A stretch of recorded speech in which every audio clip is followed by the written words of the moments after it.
Ah, yes, Ben Shapiro.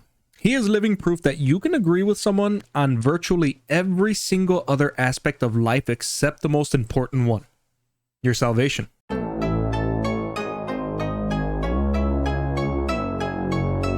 Who do you think Jesus of Nazareth was? Jesus claimed to be the decisive self-revelation of God. And I believe that we have good reasons to believe that those claims were true and that therefore the God revealed by Jesus of Nazareth exists. Okay, so let's get into that. Okay. So what is the proof that Jesus was who he says he is in the Gospels? Well, first we need to establish who he thought he was. When you look at the religio-historical context of the life and ministry of Jesus, I think you can show that among the historically authentic words of Jesus were claims that he thought he was the Jewish Messiah, that he believed himself to be the Son of God in a unique sense that set him apart from Jewish kings and prophets, and finally that he thought that he was the Son of Man predicted by the prophet Daniel, to whom God would give all dominion, power, and authority.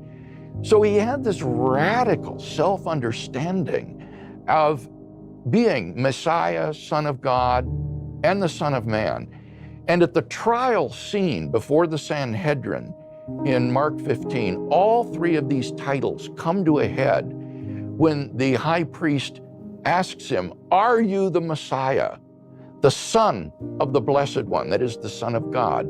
And Jesus says, "I am." And then virtually quoting from Daniel, "And you will see the Son of Man coming on the clouds of heaven and seated at the right hand of the power."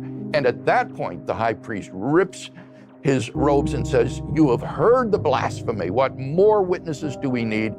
And Mark says they all condemned him as worthy of death. And that enabled them, since they didn't have the ability to carry out capital punishment, to deliver him over to the Roman authorities by slandering him as a pretender to be king of the Jews, and therefore a political figure who could be tried for treason and sedition and crucified. So from the Jewish perspective, this narrative has some holes in sort of Jewish philosophy. The narrative begins with the idea that Jesus appears in front of the Sanhedrin and then claims to be the Messiah. Well, there's nothing actual criminally in any of the tractates that say that if you declare yourself the Messiah, this is actually a punishable offense even. Right. There are many Jews, including Bar Kokhba, who have declared themselves messianic figures. Absolutely. The real gap here is that in the Gospels, Jesus' vision of himself as the Messiah is completely different from the prior vision of what the Jewish Messiah is, and is actually outside the scope of how Jews describe the Messiah, or really have ever described the Messiah. The Messiah in Judaism has always been a political figure who is destined to do certain things, restoring the kingdom of Israel, maintaining control of that kingdom, bringing more Jews back to Israel. All of these things are considered sort of political things that the Messiah does. But the idea of the Messiah as embodiment of God is something that's foreign to Jewish religious philosophy going all the way back to the beginning. So even the idea that the Sanhedrin would be questioning him in those terms and would get from that what he means is, "I am God," which would be a much more punishable offense, presumably that'd be actual blasphemy. It's an oddity. I think you're absolutely right in saying that Jesus' understanding of the Messiah was radically different from the prevailing cultural understanding of the Messiah among the chief priests and the common people. And he didn't meet their expectations. Indeed, that's what helped to get him crucified. Being the Messiah, you're right, in and of itself isn't a blasphemous claim. But to claim to be the Son of God in a unique sense, and then especially the Son of Man prophesied by Daniel, sitting at the right hand of the power, that is truly blasphemous and is sufficient for his condemnation. Now, the question, I think, that is raised by your Interpretation, question, Ben, yes. your interpretation, Ben, is this: why should we believe Jesus' reinterpretation of the Messiah rather than the one that the chief priests and the people held. And I think the answer to that is his resurrection from the dead. Jesus' resurrection from the dead is Yahweh's public and unequivocal vindication of the man whom the chief priests had rejected as a blasphemer. It is the divine demonstration that these allegedly blasphemous claims are in fact true, that he was who he claimed to be, and that therefore I follow Jesus in his conception of what it means to be the Messiah. So when it comes to the resurrection, why is resurrection proof of divinity? So Lazarus is resurrected. That was why I wanted to emphasize the religio-historical context before we talked about the resurrection. A miracle taken in isolation is inherently ambiguous. The proper interpretation of a miracle is going to be given by the religio-historical context in which it occurs. And the resurrection of Jesus is not just the resurrection of any old body. It's the resurrection of the man who claimed to be Messiah, Son of God, and Son of Man, and who was crucified for those allegedly blasphemous claims.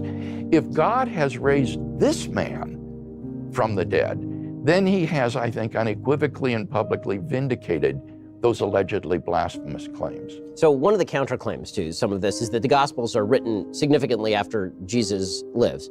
Even the earliest Gospel is written, what, 70 CE?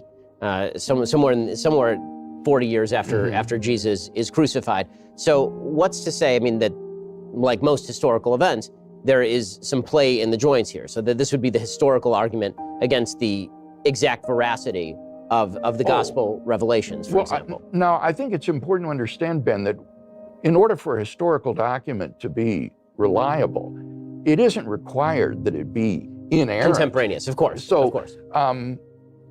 What I would argue is that underlying the inference to the resurrection of Jesus are three great independently established facts, which are supported by the historical evidence, and which surprisingly, I did my doctoral work on this in Germany, are recognized as such by the majority of New Testament scholars today who studied the historical Jesus. And these facts would be that after his crucifixion and burial by a member of the Sanhedrin named Joseph of Arimathea, that Jesus' tomb was discovered empty on the first day of the week by a group of his female followers.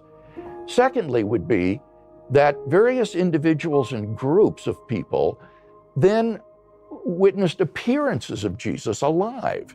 And finally, number three would be that the original disciples suddenly and sincerely came to believe that God had raised Jesus from the dead, despite having every predisposition to the contrary.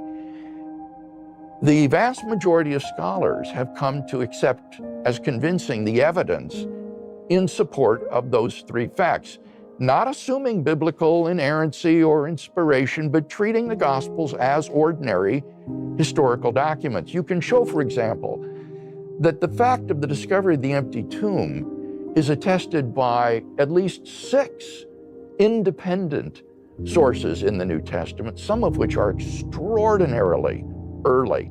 No scholar denies that individuals and groups saw post-mortem appearances of Jesus. The only question is whether you should or could dismiss them as hallucinatory. And again, nobody denies that the original disciples suddenly and sincerely came to believe that God had raised Jesus from the dead.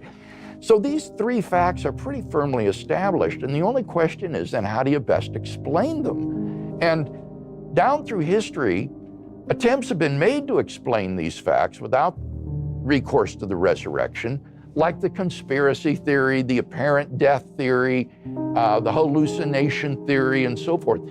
And I would argue that none of these naturalistic theories meets the criteria for being the best historical explanation of the facts. None of them is as good an explanation as the one that the original disciples gave, that God raised Jesus from the dead. And if that's right, then I think we have good grounds, indeed are almost compelled to revise our typical understanding of who the Messiah was supposed to be. So we can have the historical argument back and forth, obviously, and I think that there are arguments that you can make. I think there are arguments that I can make, but I honestly find them relatively uninteresting, is the truth, simply because I'm not sure that we're going to come to any sort of consensus on them. No. You know, on the historical argument, for example, I think it's fairly easy to claim there's a sect of Judaism right now in which there's a small subsection of people who believe that the Lubavitcher Rebbe is still alive. Right? The Lubavitcher Rebbe passed away in the 1990s, Yes. and there's still people who treat him as though he is not dead.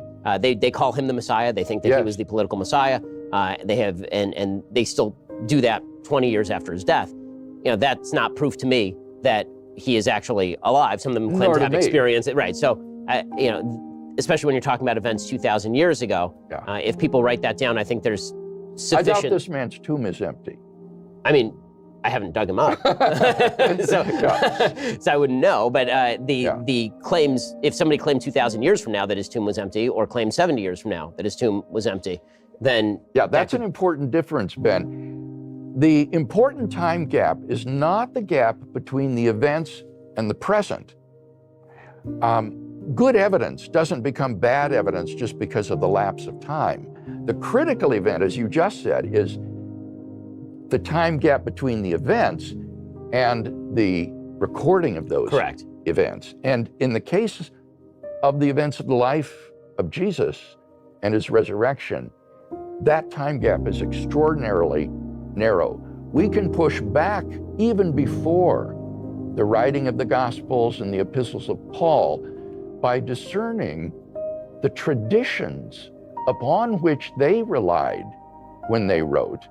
And some of these go back to within, it's estimated, 5 years after Jesus' crucifixion. I'm thinking of the ones that Paul transmits to the Corinthian church in 1 Corinthians 15. So we're on pretty good ground there in terms of the earliness and the multiplicity of our sources for the life of Jesus. You know what, guys, like I said in the beginning, Ben Shapiro is an incredible conservative man, and his values are absolutely amazing to me. There's nothing that he doesn't fight for that I don't agree with, except for his views on Jesus Christ. Because again, it shows that you can agree with someone on virtually almost everything except for one thing. Unfortunately, though, that one thing in this case is the most important thing for eternity. And when Jesus comes around the second time, I know that so many people, Ben Shapiro included, are going to regret rejecting Jesus Christ as the Messiah. But unfortunately, prophecy is written as such, guys, and there's nothing we can do about it. And William Craig Lane is one of Jesus Christ's most amazing warriors. I mean, in so many ways, he reminds me of Billy Graham, but the apologist version. And I do love that man, and I've learned so much from him. And I am so grateful to my Lord and Savior Jesus Christ for great warriors in Christ like him. So let me know what you guys think in the comments below, guys. As always, thank you so much for stopping by. Be safe, be good, be blessed. I will see you guys when I see you. Remember that tomorrow is not promised to anyone. And most importantly of all, regardless of what anyone says, Jesus is King. Have a good one, guys.